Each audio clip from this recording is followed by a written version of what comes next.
were medieval university degrees like modern ones. Imagine walking into a university hundreds of years ago and earning a degree that looks quite different from what we see today. That's what we're exploring now. Medieval universities started in the 11th and 12th centuries in Europe. They looked more like guilds or clubs for scholars than the large institutions we know now. Their main focus was on teaching the 7 liberal arts.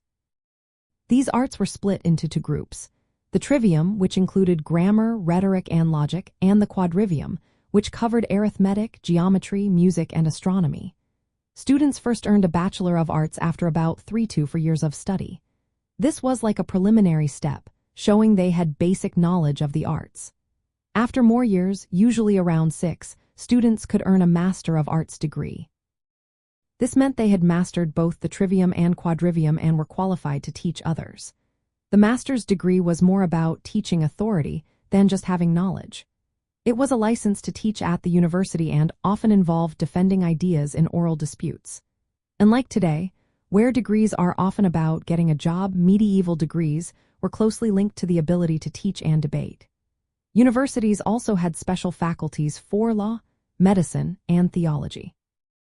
These were more advanced and prepared students for careers in the church, law, or medicine.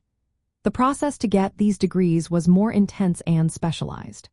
Students would undergo oral exams and disputations, where they had to argue and defend their ideas in front of teachers and peers. This is very different from the written exams or practical tests we see today. So, while medieval degrees had some similarities to modern ones, like progressing from bachelor to master and specializing in fields, their main purpose was to certify someone's ability to teach and think critically. They were rooted in a very different cultural and religious setting, which shaped how education was viewed then.